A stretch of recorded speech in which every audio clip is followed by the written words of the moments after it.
Tahoe Kim woke up with the sun. Every morning for the past 3 years had been the same. Wake up at 6 a.m., make coffee, water the plants on his small balcony, and watch the city of Seoul come to life. After 20 years in the United Earth Defense Force, this quiet life was all he wanted. He sipped his coffee and looked at the photos on his wall. Photos of his old team, his medals, his life before peace. Sometimes he missed the action, but most days he was happy teaching martial arts to neighborhood kids. Breaking news, the TV said suddenly, making Tahoe look up. Strange objects have entered Earth's atmosphere. Officials are asking people to stay calm and stay indoors. Tahoe put down his coffee. He knew this day would come. Humans had been sending signals to space for over 100 years.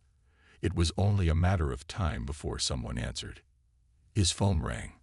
The screen showed UEDF command. His old bosses. Tahoe sighed and answered. "Commander Kim," said General Lee's voice. "We need you at headquarters. Now." "I'm retired, sir," Tahoe said. "Not anymore. A ship just landed in the middle of Olympic Park. They're asking for our help." Tahoe looked at his peaceful balcony garden one last time before grabbing his old uniform from the closet. 2 hours later, Tahoe sat in a room with Earth's top military leaders. On screens around them, they could see the alien ship. It was smooth and silver, like a giant teardrop. Around it, soldiers waited nervously. "They call themselves the Galactic Confederation," General Lee said. "Over 300 different alien species working together. And they have a big problem." The door opened, and a woman in a captain's uniform walked in. She was shorter than Tahoe, with sharp eyes and short black hair. "Captain Ju Park," she said, nodding to the room. "Tactical specialist. I've been studying their message." Tahoe remembered her. She had been a brilliant student at the academy when he taught there briefly. "What do they want?" Tahoe asked.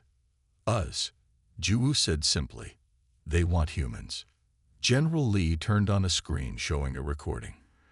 A tall, thin alien with blue skin and 4 arms stood next to Earth's president. The alien's voice was translated by a machine. "I am Ambassador Krult of the Galactic Confederation. We face a terrible enemy called the Void Claws.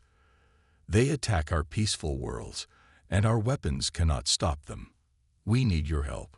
The image changed to show another alien species. These creatures were dark and spiky, with multiple red eyes and claws that seemed to absorb light. "The Void Claws evolved on a harsh world, like yours," Ambassador Krult continued. "Most Confederation species come from peaceful planets. We are not prepared for such violence. But you are." Ju paused the recording. "They're scared of us, but they need us even more. They call Earth a Class 12 death world. To them, we're basically super soldiers just because we grew up here." Tahoe laughed. "They think we're special because our planet has bad weather and big animals, and high gravity, natural disasters, and diseases." Ju added, "Most of their worlds are paradise planets. Their people never evolved to fight or survive like we did." General Lee stood up. "The United Council is meeting now to decide if we help them. Commander Kim, Captain Park, I want you two to meet these aliens and find out everything. If we send our people to fight, you'll be in charge of them." "Sir, I'm retired," Tahoe protested. "Not anymore," the general said again. "No one has more combat experience than you. Besides, you speak their language." "What language?" Tahoe asked. "The language of war," the general answered. Ambassador Krult was even taller in person. Standing next to Tahoe and Ju, the alien was at least 7 feet tall, with skin that shifted between blue and green. "Thank you for meeting me," the ambassador said through a translator device. "Our need is urgent." They sat in a temporary room set up near the ship. Through the window, Tahoe could see curious humans being kept away by soldiers. "Tell us about these Void Claws," Ju said, taking out a tablet to take notes. "They appeared 6 Earth months ago from uncharted space," Krult explained. "They have destroyed 12 colony worlds and killed millions. Our weapons seem useless against them. What kind of weapons do you use? Tahoe asked. Energy beams, mostly. Stunning weapons. Our Confederation abhors violence. Most of our species never needed to develop deadly weapons. Tahoe and Juwu shared a look. Humans had been designing better ways to kill each other for thousands of years. And what makes you think we can help? Tahoe asked. Ambassador Krylt's 4 hands moved nervously. You are different. Your bodies can withstand incredible damage. You have fast reflexes. You think quickly in dangerous situations. And you understand violence in a way we cannot. You're afraid of us, Juwu observed. Yes, the ambassador admitted. When we discovered Earth 50 years ago, we classified it as too dangerous to contact. Your history is filled with war. Your entertainment glorifies combat. Your children play games about fighting. Krylt's skin turned a darker blue. But we are more afraid of extinction. Tahoe leaned forward. How many humans do you need? 500 would change the course of the war, Krylt said. We have studied your military. We can offer technology, knowledge, and resources in exchange for your help. I'll need to see these void claws up close, Juwu said, and learn about your ships, your weapons, everything. Of course, Krylt said. We have recordings of battles. Will you help us? That's not our decision, Tahoe said, standing up. Our leaders will decide. As they left the meeting, Juwu turned to Tahoe. What do you think? I think they're desperate, he replied. And desperate allies are dangerous. But if these void claws are as bad as they say, we can't let an entire civilization be destroyed. Juwu finished for him. Tahoe nodded. Prepare for the worst. If we go, we need our best people. 3 days later, the United Council voted. Earth would send help. 500 soldiers, led by Commander Kim and Captain Park, would join the Confederation fleet. Tahoe stood in front of the volunteers in a hangar near the alien ship. Men and women from all of Earth's military forces stood at attention. You all volunteered for a mission unlike any in human history, Tahoe said, his voice echoing in the large space. We are going to fight an enemy we barely understand, alongside allies who fear us almost as much as they fear their enemies. Some of you won't come back. He paused, looking at their faces, young and old, all experienced soldiers. But we go because that's what humans do. We face the darkness so others don't have to. We fight the monsters. It's what our harsh world taught us to do. In the front row, a young soldier raised his hand. Sir, Private Minho Kang, are we bringing our own weapons? Yes, Private, Juwu answered from beside Tahoe. The aliens have agreed to let us bring whatever we need. They're actually curious about our primitive technology. The soldiers laughed, breaking the tension. We leave in 2 hours, Tahoe continued. Say your goodbyes. We don't know when we'll return. As the soldiers dispersed, Ambassador Krylt approached Tahoe and Juwu. Your people seem eager, the alien observed. Our soldiers are terrified of the void claws. Humans have always been good at hiding fear, Tahoe said. Don't mistake it for fearlessness. Still, it is remarkable, Krylt said. Your people volunteer to fight an enemy they have never seen, to save species they have just met. Juwu smiled. That's another thing humans are good at, Ambassador. Finding someone to protect. The alien ship was enormous inside. Tahoe stood by a window, watching Earth grow smaller as they left orbit. The blue planet, so dangerous to aliens, looked peaceful from space. Having second thoughts, Juwu asked, joining him. No, Tahoe said, just saying goodbye to retirement. According to the ambassador, we'll reach their main station in 3 days. Juwu said, I've been studying their data on the void claws. These things are tough, but they're not invincible. Nothing is. Tahoe agreed. What are you thinking? I'm thinking that these Confederation aliens have gotten soft. They forgot that survival sometimes means fighting back. Private Kang approached them, saluting. Sir, Ma'am, The ambassador asks if you would join him for a meal. He wants to discuss strategy. Tahoe nodded. Tell him we'll be there shortly. After Kane left, Tahoe turned back to the window. Earth was just a blue dot now. Ready to teach some aliens how humans fight? He asked Juwu. She smiled. They called us to save them. Let's make sure they don't regret it. Together, they walked deeper into the ship, heading toward a war unlike any humans had ever fought. A war among the stars, where Earth's reputation as a death world would become their greatest weapon. The alien ship called Stardancer moved through space faster than anything humans had ever built. Tahoe stood with Juwu and Private Kang in the observation deck, watching stars blur past them. The ambassador says we'll reach Harmony Station today, Juwu said, checking her tablet. It's their main base, bigger than Earth's moon. Tahoe nodded. He had spent the 3-day journey studying the Confederation's military reports.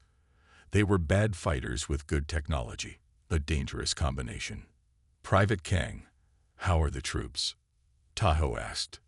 Ready, sir, Kang replied. He was young but smart, with quick reflexes that had caught Tahoe's attention during training. Some are nervous, but most are excited to see alien worlds. A soft chime sounded through the ship. We are approaching Harmony Station, said Ambassador Krult's voice. Please come to the main deck for arrival. When they reached the main deck, the view took their breath away. Harmony Station was massive, a spinning wheel of silver and blue metal with thousands of lights glowing against the darkness of space. By the stars, whispered Juwu. It's beautiful. Harmony Station houses representatives from all 312 Confederation species.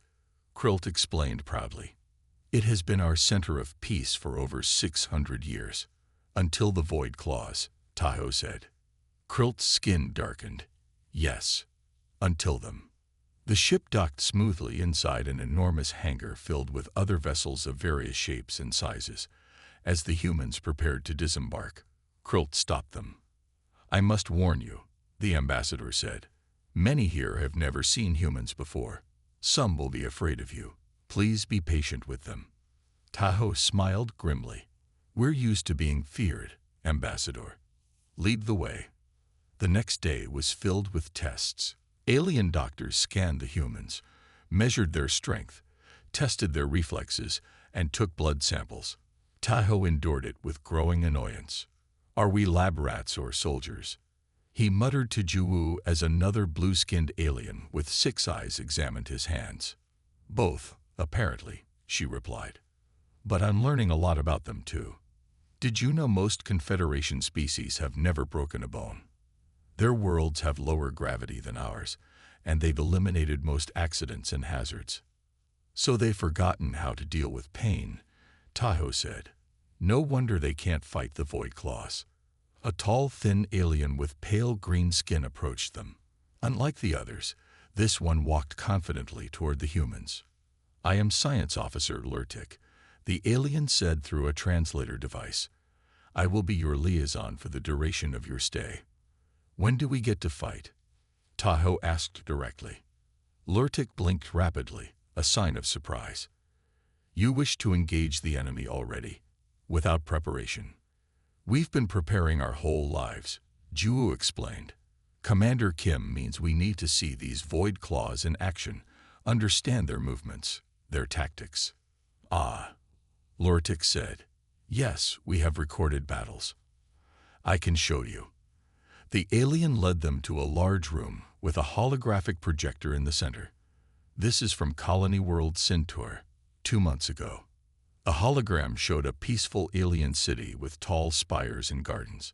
Suddenly, dark shapes moved across the sky, landing in the center of the city.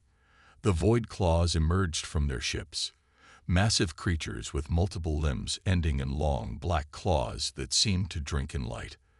Their bodies were covered in spiky armor, and multiple red eyes glowed on their heads. The city's defenders tried to fight back with energy weapons, but the beams seemed to barely hurt the Void Claws. The aliens panicked, running instead of maintaining formation. The void claws moved with terrifying speed, cutting down everything in their path.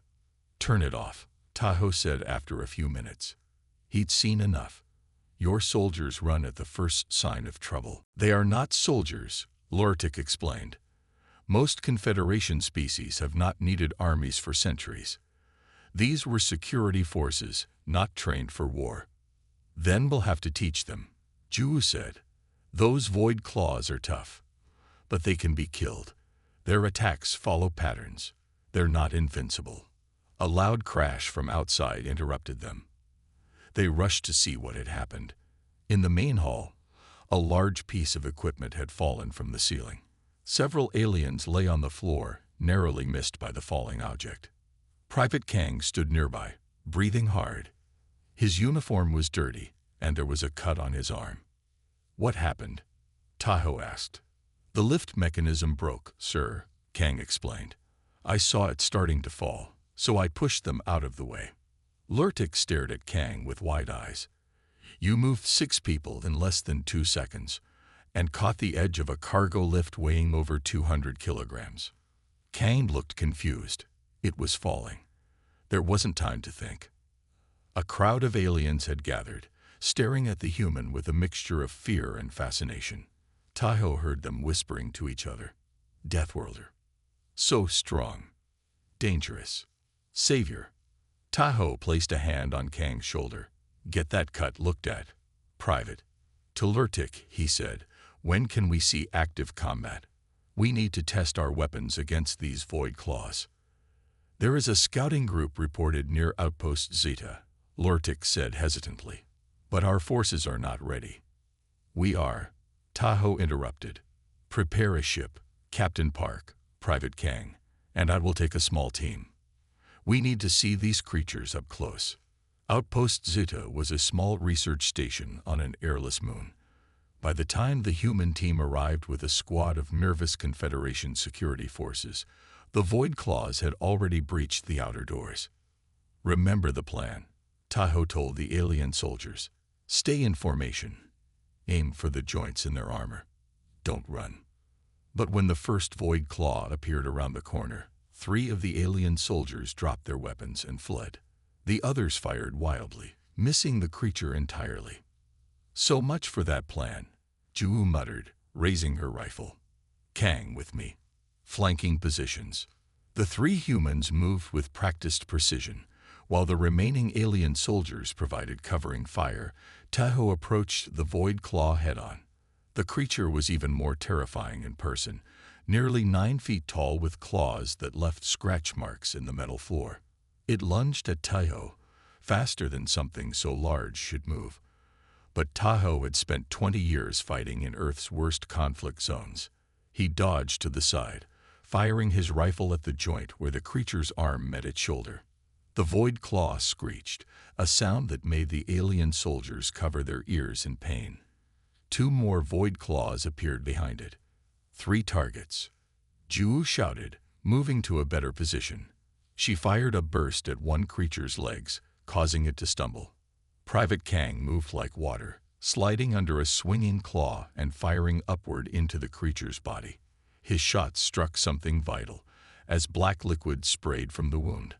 But the Void Claws were strong. One of them caught Tahoe with a glancing blow, sending him crashing into a wall. His body armor absorbed most of the impact, but the hit would have killed an unprotected alien instantly. Tahoe pushed himself up, ignoring the pain. Kang. The eyes. Understanding immediately, Kang adjusted his aim and fired at the multiple red eyes on the nearest Void Claw's head. The creature howled and thrashed wildly. Ju saw the opening and threw a grenade, which lodged in the creature's open mouth. The explosion wasn't large, but it was inside the Void Claw. The creature collapsed, dead. Seeing one of their kind fall, the other 2 Void Claws became more aggressive. They attacked together, driving the humans back. "They're learning," Tahoe called out. "Switch to knives." To the watching aliens' horror, the 3 humans holstered their guns and drew combat knives. While the Void Claws expected them to retreat, the humans instead charged forward. Tahoe slid beneath a swinging claw and drove his knife up into the creature's throat. Ju leaped onto another's back, stabbing repeatedly at a weak point where its armor plates met. Kang moved with incredible speed, dodging attacks while slashing at the creature's legs. In less than a minute, all three void claws lay dead. The humans stood breathing heavily, covered in black alien blood, but alive and mostly uninjured. The remaining alien soldiers stared in stunned silence. "That," said Tahoe, wiping his knife clean, "is how humans fight." Lurtik, who had watched from the ship, approached carefully. "I have never. We thought they were unstoppable." "Nothing is unstoppable," Ju said, checking a cut on her arm. "They're tough, but they have weaknesses like any predator." "You fought them with blades," Lurtik said, still shocked. "Primitive weapons." Kang smiled, his teeth white against his blood-spattered face. "Sometimes old ways work best." As they returned to the ship, news of their victory spread ahead of them. By the time they reached Harmony Station, the entire Confederation was buzzing with the story of how 3 humans had killed 3 void claws with primitive weapons and tactics. The next day, the Confederation High Council promoted Tahoe to Combat Strategic Advisor. Ju was asked to develop a training program for alien soldiers, and Private Kang found himself surrounded by alien scientists eager to study his reflexes and fighting techniques. The tide of the war was beginning to turn. 3 months passed quickly on Harmony Station. The once empty training halls now echoed with the sounds of alien soldiers learning to fight the human way. Captain Ju Park stood in the center of the largest training room, watching as rows of different alien species practiced hand-to-hand combat moves. They were clumsy and hesitant, but they were trying. "Again," she called out.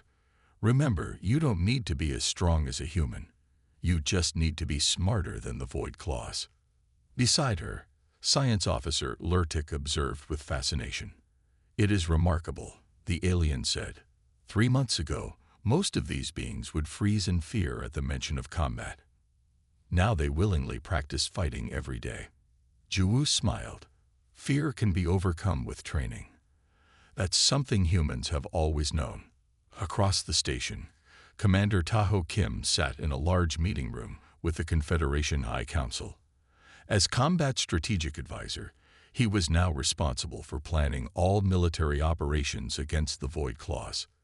"The defense of Colony World Prath cannot wait," said one counselor, a floating jellyfish-like being. "It is a major food production center." "I understand," Tahoe replied patiently. "But rushing in without proper preparation will only result in more deaths. My human soldiers are still training your people." Ambassador Krilt, who had become Tahoe's strongest ally on the council, nodded in agreement. "Commander Kim's strategies have already saved 3 worlds. We should trust his judgment." Not all council members were so supportive. A tall bird-like alien named Ziktra leaned forward. "We know the humans are effective fighters. But are they not also dangerous? Their history is full of war and violence. What happens when the Void Claws are defeated? Will these Deathworlders remain peaceful allies?" The room fell silent. It was a question many had thought, but few had asked openly. Tahoe stood up slowly. "Council member Ziktra, you're right to be cautious. Humans can be dangerous. But we're fighting for you because we choose to, not because we must. On Earth, we have a saying: judge people by their actions, not your fears. We've shown you what we can do. Now it's up to you to decide if you can trust us." After the meeting, Krilt approached Tahoe in the hallway. "You handled that well. Ziktra speaks for many who fear what they do not understand." "Fear is natural," Tahoe said, "but so is cooperation. The Void Claws count on fear to divide us." "Speaking of cooperation," Krilt said, "I believe your medical officer has made quite an impression in our medical center." In the station's medical wing, Lieutenant Yunji Lee was teaching a group of alien doctors how to perform emergency surgery. "On a battlefield, you don't have time for perfect conditions," she explained, her hands moving quickly over a practice dummy. "Sometimes you have seconds to save a life." The alien doctors watched with a mixture of horror and admiration. Their medical practices had evolved in peaceful environments with advanced technology. The idea of cutting open a patient while under fire was shocking to them. But without proper sterilization, without the correct equipment, one doctor began. "You adapt," Yunji interrupted. "Use what you have. A dirty bandage is better than bleeding to death. A rough splint is better than a broken bone shifting and cutting an artery." A young alien doctor raised a tentacle. "Is this how all human medicine works?" Yunji laughed. "No. On Earth, we have advanced hospitals too. But humans had to learn battlefield medicine because we fought so many wars. Now that knowledge can help save your people." After the class, Yunji checked on her patients. Among them was Private Kang, who had been injured during a training exercise. "How's our hero today?" she asked, checking his bandaged arm. "Ready to get back to work, Mom," Kang replied. "I think I found something important about the Void Claws." Yunji raised an eyebrow. "Oh, what's that?" "When we were studying the dead ones from Outpost Zeta, I noticed they react strangely to certain sounds," Kang explained. "Their ear structures are different from ours. I think they might be sensitive to frequencies we can't even hear." Yunji looked at him with new respect. "Have you told Commander Kim?" "Not yet. I wanted to be sure first." "Get dressed," Yunji said, removing his bandage to check the healing wound beneath.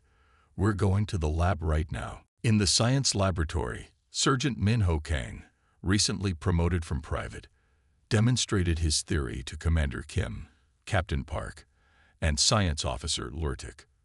"When I do this," Kang said, activating a small device he had built, "watch how the tissue sample reacts." The piece of void claw tissue on the table vibrated, and then shriveled slightly. "It's still responding to stimuli," Lurtik said in amazement. "What frequency is that?" "Above human hearing range," Kang explained. "But the void claws can hear it, and it hurts them. If we could build weapons that produce this frequency." Tahoe clapped Kang on the shoulder. "Excellent work, Sergeant. This could change everything." He turned to Lurtik. "Can your engineers build sonic weapons based on this frequency?" "Certainly," Lurtik said excitedly. "We have extensive experience with sound technology. We simply never thought to use it as a weapon." Juhu studied the tissue sample thoughtfully. "This is the advantage of having different perspectives. Your people have the technology, but not the combat mindset. We have the combat experience, but not your advanced technology. Together," Tahoe said, "we might actually win this war." 2 weeks later, the combined human-alien forces launched their first major offensive against the Void Claws. The target was a mining colony that had been captured 3 months earlier. Tahoe commanded the operation from a Confederation warship, while Juhu led the ground forces. The new sonic weapons were distributed to all troops, small devices that could emit the painful frequency when activated. "First wave approaching drop zone," reported a Confederation officer. On the screens, Tahoe watched as transport ships landed on the colony's surface. Juhu's voice came through the communication system. "Ground team in position. Void Claw presence confirmed. Beginning Operation Thunderclap." The plan was simple but effective. Human soldiers led small teams of alien fighters, using the sonic devices to disorient the Void Claws before attacking with conventional weapons. From his position on the command ship, Tahoe could only watch and coordinate. The battle was chaotic, with reports coming in from all sectors of the colony. Section 3 secured. Heavy resistance in Section 7. 2 casualties in Section 4, requesting medical support. Lieutenant Lee's voice cut through the chatter. "Medical team moving to Section 4. Keep the path clear." Hour by hour, the combined forces pushed forward. The Void Claws fought fiercely, but the sonic weapons gave the Confederation troops a crucial advantage. For the first time, the aliens weren't running from the fight. "Commander," Lurtik reported, "the colony's main control center has been secured. Captain Park reports all remaining Void Claws are retreating to their ships." Tahoe allowed himself a small smile. Tell all units, do not pursue beyond the colony boundaries. Secure what we've taken, treat the wounded, and prepare defense positions. As the battle wound down, reports of victory spread throughout the Confederation fleet. The mining colony, the first major territory recaptured from the Void Claws, was back under Confederation control. Later that day, Tahoe met with Ju, Yunji, and Kang in a quiet corner of the command ship's mess hall. 17 dead, Ju reported grimly. 12 aliens, 5 humans, but we took back the entire colony. It would have been worse without the sonic weapons, Kang said. They really work. Yunji nodded. And my alien medical teams performed well under pressure. They're learning. Tahoe looked at each of them with pride. This victory is important, not just for taking back the colony. It shows that the Confederation can fight back effectively. It gives them hope. And the Council? Ju asked. Are they still worried about the dangerous humans? Less than before, Tahoe replied. Especially after they saw the battle recordings. Our people weren't just fighting. They were protecting the alien soldiers, putting themselves at risk to save their teammates. Kang smiled. That's what humans do. Intelligence reports indicate the Void Claws have a home fleet, Tahoe said, lowering his voice. A central command station. If we could strike there, that would be a major operation. Ju warned. Much bigger than today's battle. I know, Tahoe said, but it might be our chance to end this war. He looked at his team. I need to propose a plan to the Council, but it will put our people at high risk. Are you with me? Yunji spoke first. The aliens are calling us heroes now. Might as well live up to it. Kang nodded. Whatever it takes, sir. Juwoo's eyes met Tahoe's. We came here to help them fight. Let's finish what we started. Tahoe nodded. Then I'll tell the Council. It's time to take the fight to the Void Claw's doorstep. As news of the victory spread through the Confederation worlds, videos of humans fighting alongside aliens were shared everywhere. The fearful whispers of Deathworlders were now spoken with respect and gratitude. For the first time, many Confederation species began to see humans not as dangerous savages, but as valued allies. The tide of the war had turned. Now it was time for the final battle. The Confederation Council chamber was silent as Commander Tahoe Kim finished presenting his plan. A direct assault on the Void Claw mothership, he said, pointing to the holographic display. Our intelligence shows it coordinates all their forces. If we can disable it, the rest will lose organization and retreat. Council member Ziktra shook his head. This plan puts too many lives at risk, especially human lives. We volunteer, Captain Ju Park said firmly. She stood beside Tahoe, her face showing no fear. Every human soldier came here knowing the risks. Ambassador Krult spoke next. Commander Kim's plans have succeeded before. The mining colony victory has given us hope. I believe we should trust him again. The council debated for hours. Finally, they voted.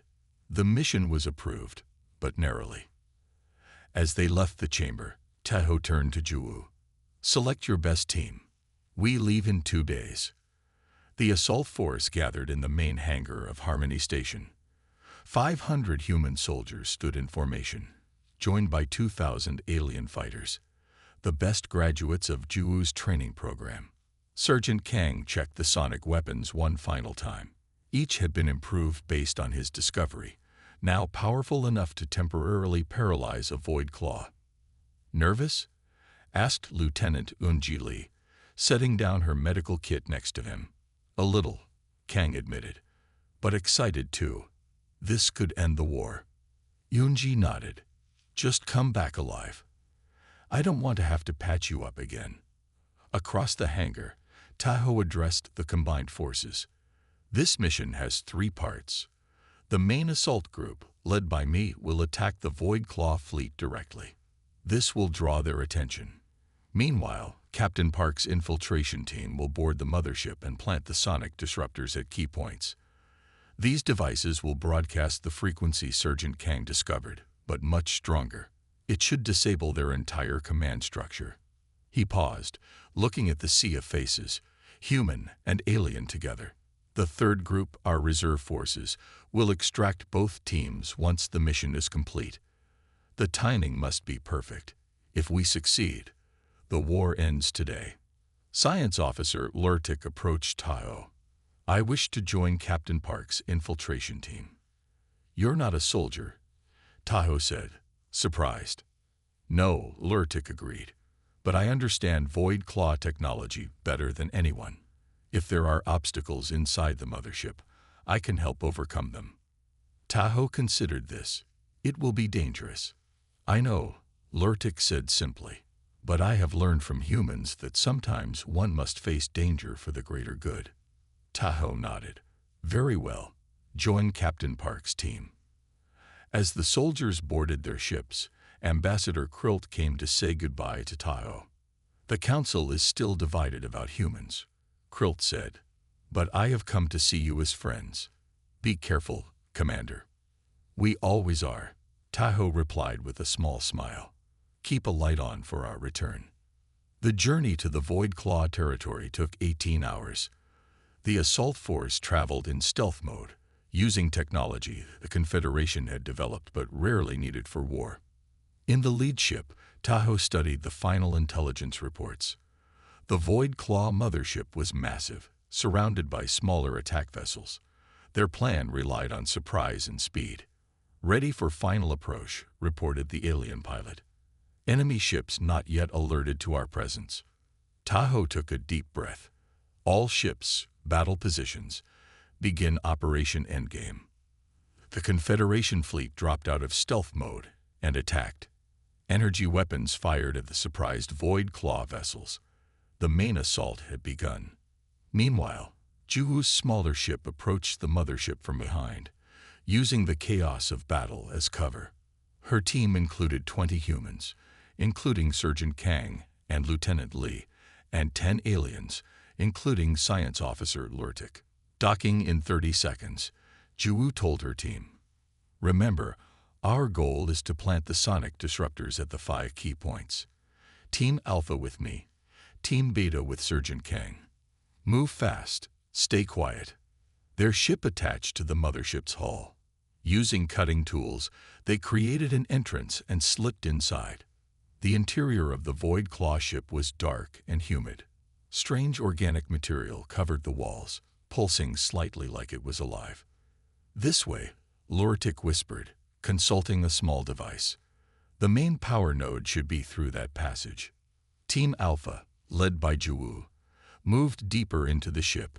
They encountered small groups of Void Claws and used their sonic weapons to disorient them before attacking.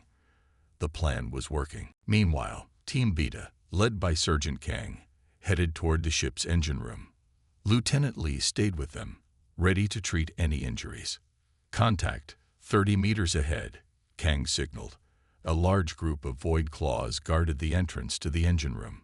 We can't fight that many, Lee whispered, even with the sonic weapons. Kang thought quickly. We need a distraction. He looked at the strange organic walls around them. This material, it's connected throughout the ship. Right, Lurtik said it might be a communication system. Taking out his combat knife, Kang cut deeply into the wall material. Black fluid leaked out, and a high-pitched sound echoed through the corridor. The Void Claws guarding the engine room turned toward the noise. Now, Kang ordered. His team activated their sonic weapons and charged forward. The battle was fierce but quick. The sonic weapons gave them a crucial advantage, and soon they reached the engine room. Following Lurtik's instructions, they planted the first sonic disruptor and activated it. Across the ship, Juhu's team fought their way to the command center. The Void Claws sensed the danger and attacked in greater numbers. 2 human soldiers fell, protecting their alien teammates. We're almost there, Juhu called out, firing her weapon at an approaching Void Claw. The command center is just ahead. With a final push, they breached the command center. Inside, they found what appeared to be the Void Claw leader, larger than the others, with more eyes and a distinctive pattern on its armor. The creature roared, a sound so terrible that the alien members of Juwu's team fell to their knees in pain. But the humans, less sensitive to the frequency, kept fighting. "Plant the disruptor," Juwu ordered as she fired at the leader. "I'll keep it busy." The battle raged across the mothership. Team Beta successfully planted their disruptors in the engine room and communication hub, but at a cost. Several soldiers were injured, and 2 more humans died protecting their teammates. Kang's team was making their way to the rendezvous point when they heard Juwu's voice over the communication system. "Team Alpha is pinned down in the command center. Leader is tough, sonic weapons only slowing it down." "We're coming," Kang replied, changing direction. "Hold on." When they reached the command center, they found chaos. Half of Team Alpha was down, either dead or injured. Juwu fought the Void Claw leader alone, dodging its massive claws by inches. "The disruptor needs to be planted directly on the command console," Lurtik explained urgently. "But none can get past the leader." Kang looked at the scene, thinking quickly. "I need all remaining sonic weapons. Combine them into one pulse." Working rapidly, his team linked their devices together. The resulting weapon would produce a single, powerful sonic blast. "It needs to be triggered manually," Kang said, from inside the command center. Lieutenant Lee grabbed his arm. "That's suicide, Minnow." Kang smiled sadly. "Sometimes one life must be risked for many. Isn't that what humans do?" Before anyone could stop him, Kang took the combined device and charged into the command center. The Void Claw leader turned toward him, its claws flashing through the air. "Juwu, get out now," Kang shouted.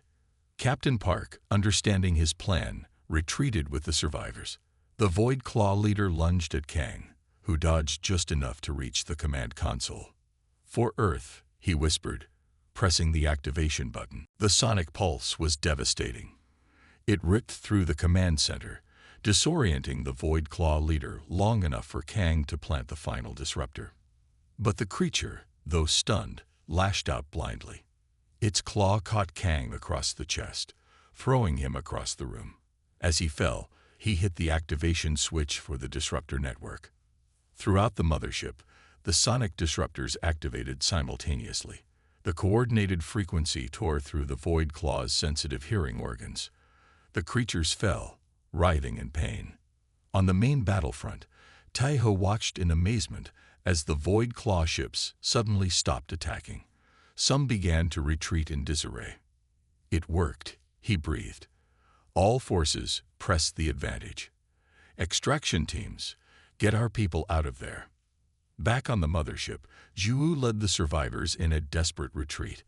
Lieutenant Lee knelt beside Sergeant Kang, trying to stop the bleeding from his terrible wound. "Stay with me, Sergeant," she urged. "We're getting out of here." Kang's eyes fluttered. "Did it work?" he asked weakly. "Yes," Juwu told him, helping Lee carry him. "You did it. The war is ending." They barely reached the extraction ship before the mothership began to break apart, the Void Claws inside unable to function with the sonic disruption. As they escaped, Lurtik watched the human medics working frantically to save Kang's life. "Your people risked so much," the alien said quietly to Juwu. "Why?" "Because that's who we are," she replied. "On our Deathworld, we learned that survival sometimes means sacrifice." The battle became known as the Victory of Endgame. The Void Claw forces, without their central command, scattered across space. Some fought on, but without organization, they were hunted down one by one. 1 month later, Commander Taho Kim stood before the Confederation Council again. This time, he was there to receive an honor, the first human to be offered a seat on the High Council. "Your leadership ended the war," Ambassador Krult said proudly. "The Confederation owes humans a debt we can never fully repay." Taho looked at Captain Park, now Colonel Park, who would become the official human ambassador to the Confederation. Lieutenant Lee stood nearby, her medical knowledge now forming the basis for a new Confederation emergency medicine program. But one face was missing. Sergeant Minho Kang had survived his wounds, but barely. He would never fight again, his body too damaged by the Void Claw's attack. "We accept your gratitude," Tahoe said to the council. "But remember what this war taught us all. Humans are not special because we are stronger or faster. We are special because our harsh world taught us to face chaos without fear, to adapt to danger, and to protect those who cannot protect themselves." He looked around the chamber. "That is the true legacy of Earth. Not that we are Deathworlders, but that we learn to live despite death. And that is something we can teach all of you." 1 year later, the first Confederation cultural exchange ship landed on Earth. Humans were now welcomed across the galaxy not as warriors, but as teachers, healers, and friends. At the new Confederation embassy in Seoul, a memorial stood honoring those who died in the war. At its center was a statue of Sergeant Minho Kang, the hero who had sacrificed himself to save countless lives. And in classrooms across the galaxy, alien children learned about Earth, no longer feared as a death world, but respected as the birthplace of those who had faced the darkness without flinching and brought light back to the stars.